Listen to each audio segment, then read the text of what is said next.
I've started running hoses everywhere. When you're building a boat to sail around the world, you're not just crafting a seaworthy vessel. You're creating a floating home packed with all the comforts and conveniences you'd expect in a house. Think flushing toilets, hot showers, fresh drinking water. But plumbing a boat is not the same as plumbing a house. Every element needs to handle the unforgiving environment of life on the open ocean. And here's the thing. At some point, pumps will fail, fittings will leak, and toilets will do things that can even make the saltiest of all sailors cringe. Oh, God. So we have to build with reliability and serviceability in mind. When it comes to critical systems like plumbing, every decision matters. So let's jump right in as we lay down the groundwork that will keep everything going with the flow. Running them in a new boat like this it's just a dream, because I can think ahead in time about a specific purpose for each hose, where I want it to go, where I want the pump to be, kind of design it with maintenance in mind. Just gotta go for it. Just start doing it. I've started running hoses everywhere. I've been measuring them out, cutting them up, figuring out which hose I need for each size, because there is a lot. So let me walk you through what some of these are for. This is a 25 millimeter hose black water, so this will be for the poop that comes out of the toilet. This is a PEX tubing for hot water, PEX tubing for cold water, 16 millimeter tubing, vent line for the water tank, fill line for the water tank, the suction line for the water pump. A lot of these are going to come from the wet locker in the central part of the boat. This locker here will be the heart of our plumbing system. And before I start explaining this maze of hoses that I'm going to start running today, I want to zoom out for a second and give you a general overview of our setup when it comes to water. Delos 2.0 has 900 liters, about 240 gallons of fresh water split equally between two tanks, one in each hull. And we can fill these up in 3 different ways. The first is through a deck fill using a hose from a marina or a dock. The second is using our desalinator that allows us to turn salt water from the ocean into fresh, drinkable water. And the third is through our rain catchment system. So no matter how we fill, that water travels through a fill hose and into the water tanks. We then have another hose that runs from the tanks up to our plumbing locker here. A pressure pump sucks the water up from the tanks and pushes it out through a series of hoses to its final destination, like the galley sink, the shower, the washing machine, etc. Now, if this seems like an overly complicated system, I promise you there's a method behind the madness which I'll explain later. But for now, let's get to work running these hoses. So you can see how I have cut these holes here, so the hoses will exit there. They'll run down here, and then I'm gonna run them along through this part of the hull, through the frames, and then this is the top of the tank for fill, for suction, and for vent. And then the other ones for the toilet and the fresh water, everything will continue on, and they'll end up in this bilge right here where we can get it into the head. So you think it would be sort of a simple job, but there's a lot to it. There's a lot of planning, because I'm trying to also plan for serviceability, maintenance, making sure it's the right size, and running everything neat and tidy. So it's actually way more time consuming than one would think. But yeah, I just got to go for it. Just start doing it. I find that if I sit and think about it too much, I psych myself out. And if I think about it a little bit, and then I start doing it a little bit, I'll learn something, I'll realize it, and I can improve my plan as I go. So I'm just gonna start pulling hoses right now, see how that goes.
bicycle today. Beautiful. There's a couple of down trees, but pretty easy to go around. Nice. It's nice today. I hopped back down into the hull and surveyed my work from yesterday. And so far, I was really happy with how it was all coming together. Everything was looking tidy. I had some nice safeguards to ensure that the hoses don't rub on the zip ties or any other points of contact with the frames.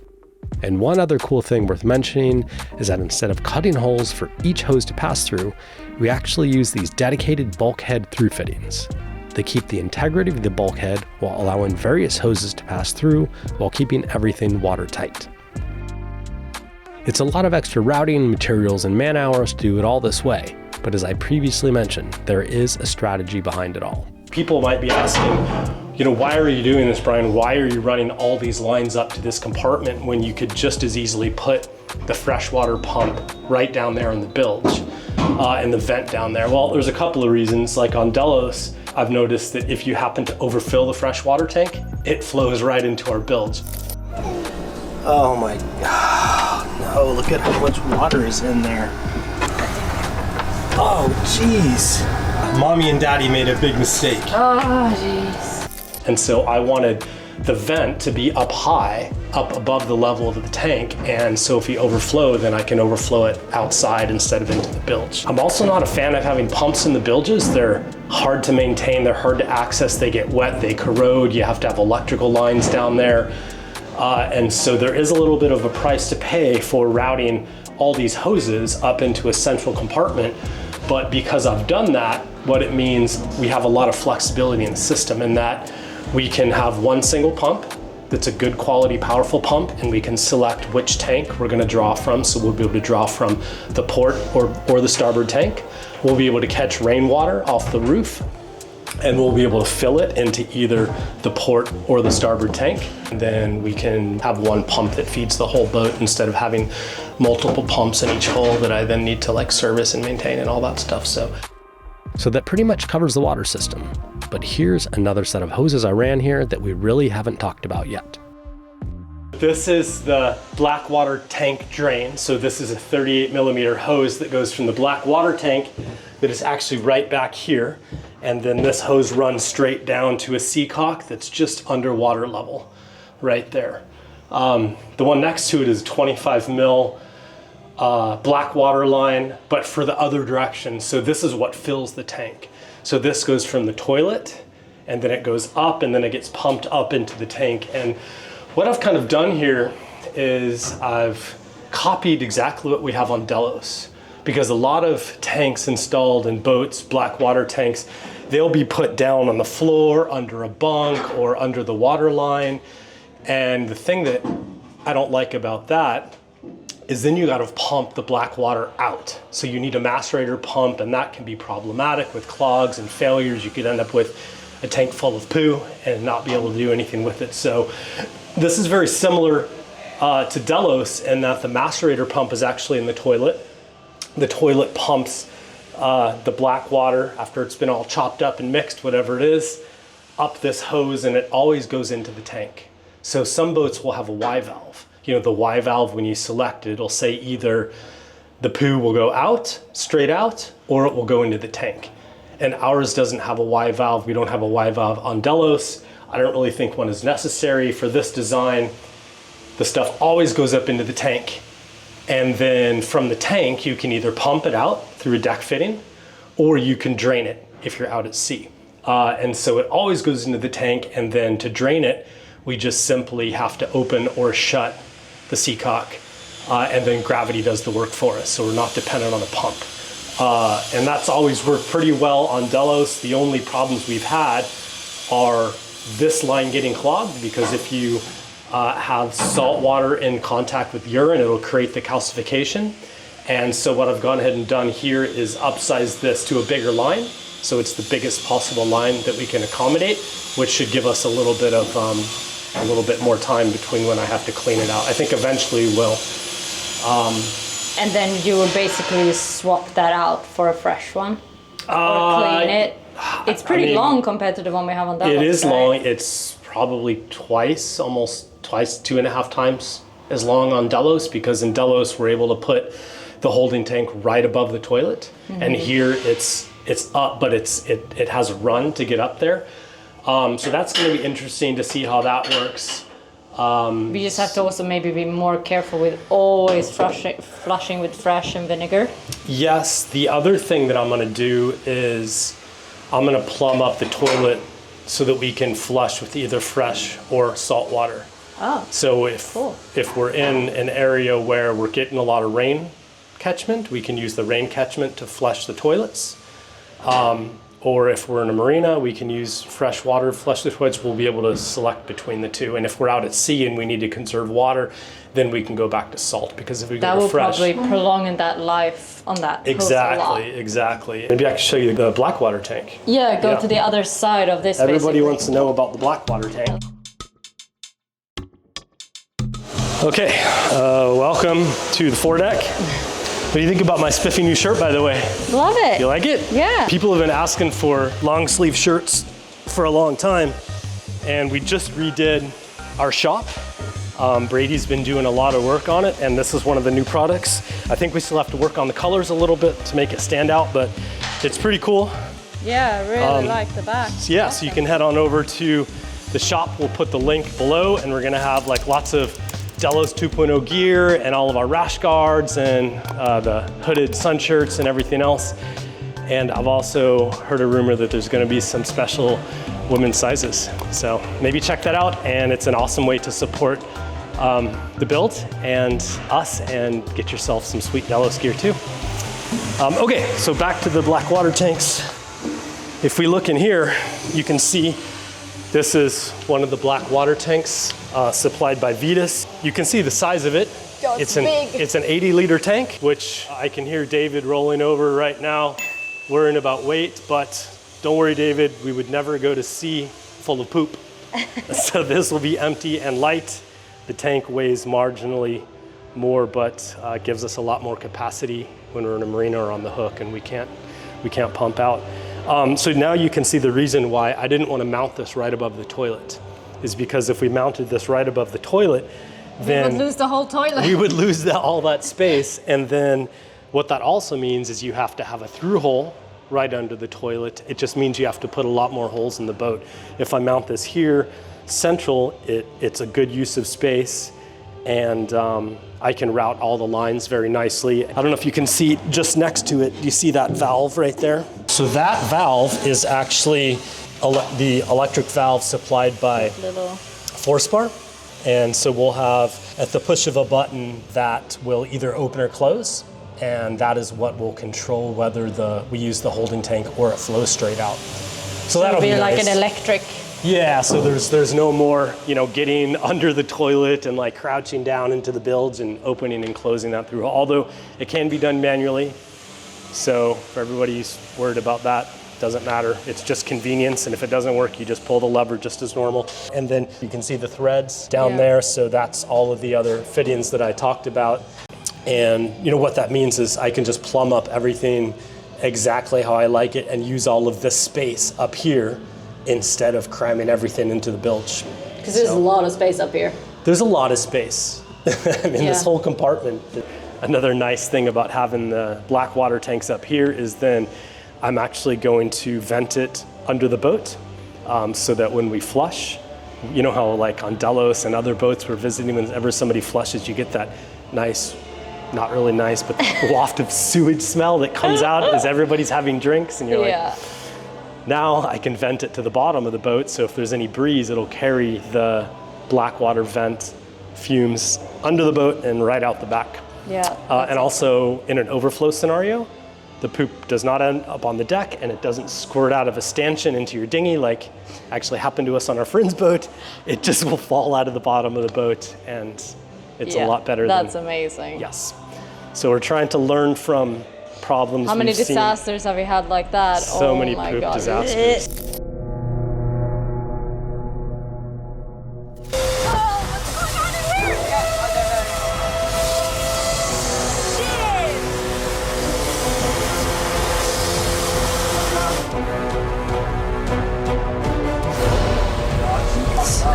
There's poo everywhere. The smell is incredible. We have an entire archive of footage, just as horrific, that we'll spare you from. But for now, you can see why I've put so much thought into the plumbing on this boat. If you have any questions about the Blackwater system or just some juicy mishaps to share, pop it all in the comments below. And while you're there, go ahead and click subscribe if you haven't already. It's totally free and it really helps out our channel a lot. Whew.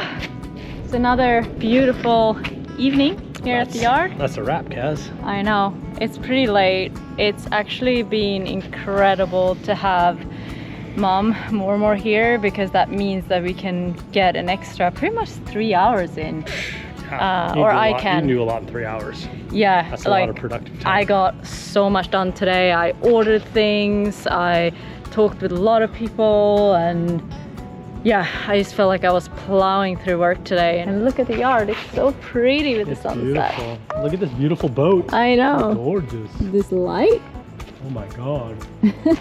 Okay, can we go home? Yes. Okay, let's do it.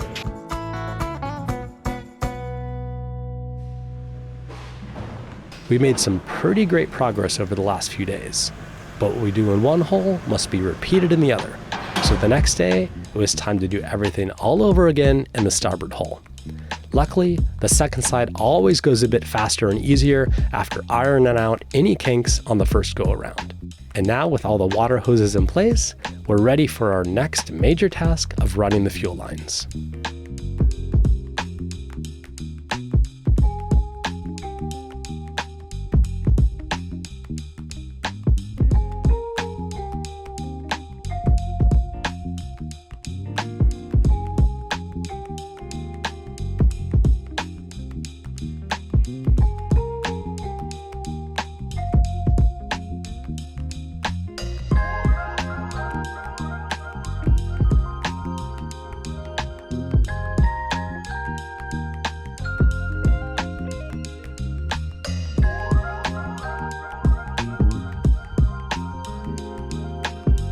Oh, nice. Pretty happy with how it's turned out. There's actually quite a few lines for the fuel. So this big one is the fill. So that goes to a fitting in the back for a 38 millimeter hose, 1.5 inches. And a lot of people just put them right on the deck.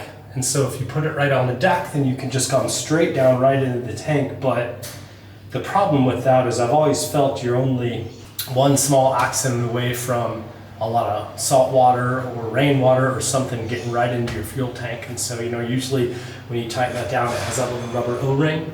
So if you get a little crack in that O-ring, or it gets old, or it comes loose, or you don't tighten it, then you've literally got all the wash coming down your deck going right over that.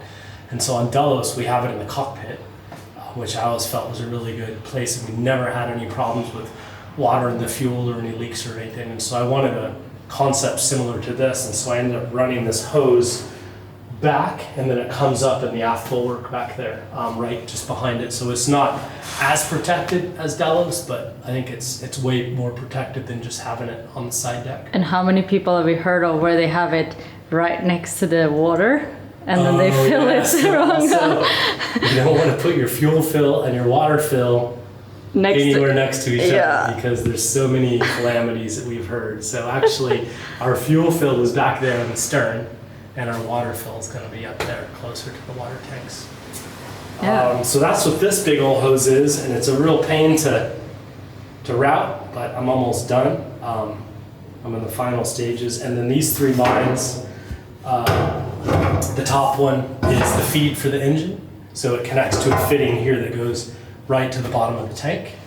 And then the one below that, this is the return line. So, the fuel and diesel engine goes in a big loop. And so it gets suction from this one, the top one, the fuel heads back, goes through the engine, and then the fuel that the engine doesn't use returns through this and goes back into the tank. And then this bigger one is the vent. So this is a 16 millimeter vent line. So, as you're filling the tank, the air has to come out of it somewhere. So the air will exit through the vent. The other cool thing about routing it like this is because I'm routing the lines to a central location, a common location in the engine room, with a single pump, I will be able to suck from one tank and put it into another one by switching a valve.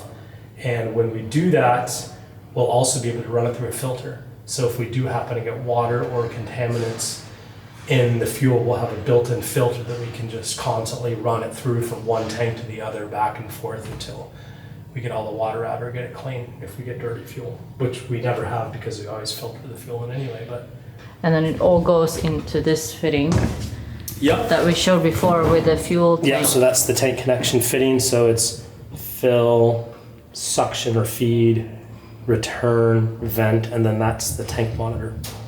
Cool. It's a pretty cool part of the fit out though. Yeah, it's awesome. It's You crucial. basically been a plumber this whole week. Yeah.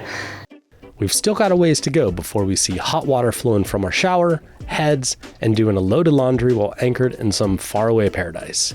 But Dan and Kaz have been up to something fun in the other hole that will give us a glimpse into the custom touches and special little details we've been dreaming up as they start coming to life. Ooh, is it show and tell time? What are you doing? Oh no! Hi. Are we not camera ready yet? Off Here, on me. hold this camera, Dan. Whoa, cool! You ready? Big reveal! Ta-da! Hey, that's looking like a head, huh? The shower is looking great. Sorry for the flickering, everybody. This is the flicker light.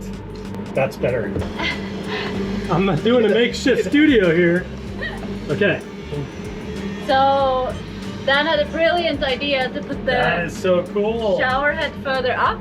Yeah, I love it. Otherwise it would have been like down here. And Fine for me. tell us about the lights, Kaz. Well, then he had another brilliant idea to put an actual like strip light in there, Yeah, stripper light. so we can have a party shower. Cool. One person party because it's pretty tight in here. Is this stuck enough so I can touch the knobs? Yeah, you can touch whatever knob you want. Ooh. Looks great. Yep. So we got the custom shower pan, which is also very, Yeah. very cool. Why don't you tell us about that little work of art, Dan? Just a recessed drain or a channel drain, custom made to suit the bottom of the boat. Mm-hmm. So It's cool. So basically, instead of having a normal drain, a smaller drain in the center, we've opted to have a long linear drain that goes all the way across. And then that'll go straight down into here where the gray water pump is. That looks great. press. It's coming together. Cheers. So that's a wrap on the plumbing for today. And so far, I gotta say, It was a smashing success, Kaz. Nice. I got this little chunk left. Compared to how it is to run hoses on Delos after the fact, running them in a new boat like this it's just a dream, because I can think ahead in time about a specific purpose for each hose, where I want it to go, where I want the pump to be, kind of design it with maintenance in mind, put my mounts in there, and then do everything before all the panels and all the interiors in. It's just, I don't know, it's pretty cool, and it went pretty quick. It only took a couple days of work, and yeah, I routed everything. They're all zip tied in, looks nice and neat and tidy, and I think we'll call that one a wrap. Sweet. So that's it for now, but we'll catch you next week.